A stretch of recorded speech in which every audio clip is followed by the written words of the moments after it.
Good morning, everybody. Welcome back to Agape Ranch Homesteaders.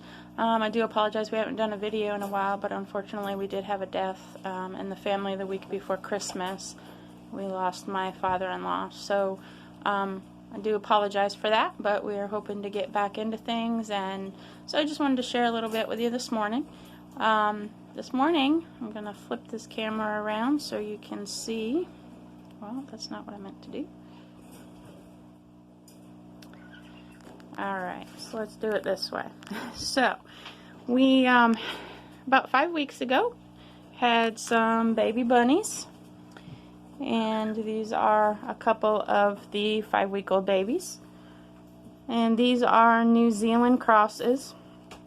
And they are a meat source for us. So, these guys will be harvested in about another 3 to 4 weeks. But today we actually separated them out from mama, so we are going to start weaning them. Again, 5 weeks old, they can start being weaned, and just to help her out, she did have a litter of 7. We're going to slowly wean her over the course of a week so that she has an opportunity to dry her milk up gradually so she doesn't end up with mastitis or any other issues from having leftover milk. So we took away these 3 this morning, and she's got 4 more with her. So we'll just start over the next couple of days taking one away at a time. But these guys, we put the nesting box back inside with them so that they, since they're away from mama, have a nice warm place to cuddle up together.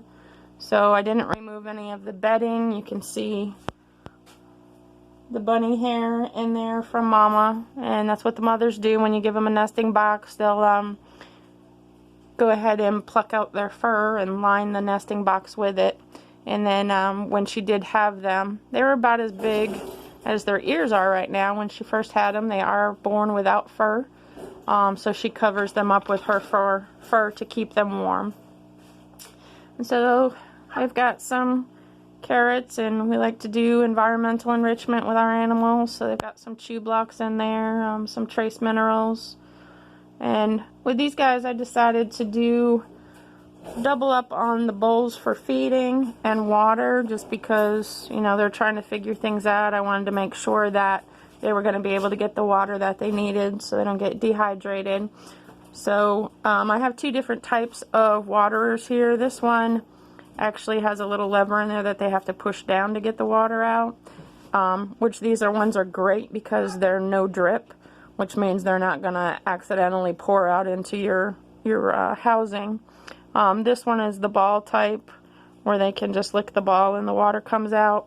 So those ones can be a little trickier as far as if the ball gets pushed up, they can pour all of the water out. So we did switch over to these. These ones are great because you can also fill them from up top, so you don't have to take the whole water bottle down in order to fill them. So these are baby bunnies, and like I said, about 5 weeks old. Actually today they're 5 weeks. So they will eventually be used as a meat source. And mama and the rest of the babies, hi mama, that's Miss Thelma, she's our mama. And the rest of her 4 babies are back in there. And the turkeys, as you can see, have grown like crazy. These guys are 8 weeks old now. So we've got about another 3 months with them before they'll be harvested. But they've got their nice white feathers. And again, those are the broad-breasted white turkeys. This is the first time we've had them, but they've been a lot of fun. They're very social, and they have many different sounds that they send out. They like to bark. I don't know if they're picking that up from the dogs barking outside, but they like to bark. And this is Jack. He's our daddy from the babies. And as you can see, our setup, we're really liking this. We just hung these cages. They're downstairs in our basement, so they can stay nice and warm through this winter. But we suspended these cages for them And these we were actually able to buy at Tractor Supply really cheap. We were surprised at how cheap they were. We did look at actually making our own, which were going to be more expensive than these. And these are, they recommend that you have at least a 2 foot by 2 foot cage for your meat rabbits. These are actually 30 by 30, so we do like to give them a little extra space, especially since these guys are our breeding rabbits and will be with us for quite a while. So these cages were $29, I think, at Tractor Supply, and they're great. They were easy to assemble. They're similar to like the metal dog crates that just kind of fold up and snap into place, and they've been great. Jack loves to get his swing in here to go for a ride. So, but the rabbits are really a easy animal to care for. If you're thinking about getting them for a meat source, this year we're actually going to go ahead and do 2 litters back to back. Both of those litters will be used for meat for us. We are going to keep one female from this litter to actually be a mate to Big Bubba over here. Bubba is just a straight New Zealand. Hi, Bubba.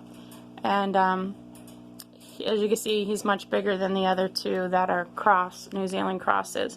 But we don't have a mate for him yet, so we're keeping one of the little babies for him for a mate. So we'll have 2 breeding pairs. And then with our 3rd litter, we are going to sell some of the bunnies, whether people want them for pets or meat for themselves. And then keep what we need to stock our freezer. But they're really cost effective. We do a little more with our breeders as far as making sure they have greens to eat. So, you know, we do carrots, we do cabbage, broccoli, and just some different greens for them to mix up their diet a bit. But, I mean, it costs $15 for a 50-pound bag of rabbit feed, and feeding the 10 rabbits that we have right now with the babies, we're only going through a bag of food a month. The babies obviously don't eat as much, but with the 3, when we have just the 3, we can go through a bag of feed in maybe like a month and a half, sometimes 2 months, depending on you know, how hungry they are, how cold the weather is. So it's, you know, it's definitely a cost-effective source of meat, and the turnover rate is really quick because you can harvest the baby rabbits at 8 weeks old. So the time that you have to keep them is really short. And as far as food wise, I mean, if you keep them with the mother up through those 8 weeks, you can leave them with mom for 8 weeks, and they would end up eating mostly what she's eating and drinking milk. So there's really not a whole lot of food that you have to pour into the babies. Since we want to do back-to-back breedings with her this time, we've decided to wean the babies at 5 weeks so that she has a little time to go ahead and get restored on calories and things like that before she has another litter. We are planning on breeding her again on Saturday, and they do, they're pregnant for anywhere from 27 to 32 days. Generally, they go on the 31st day, is the most prevalent time that they go, and that is actually when Thelma was on her 31st day. And she did a great job. You know, we did not touch babies for, gosh, the first 4 weeks, or at least as minimum as possible. I did wear gloves when I needed to handle them for cleaning cage or whatever, up until about 4 weeks old. And so we've just started holding babies now without gloves on, just because mom can get upset and kill the litter if there's human scent on them. So they definitely recommend that you don't handle them. We definitely did not handle them at all the first week, and would just take the nest box out because the babies can't get out of the nest box. So we would just remove the nest box in order to clean her cage. So we just wanted to share babies with you, and we hope you're having a wonderful day, and continue to be blessed, and we'll see you soon. Take care.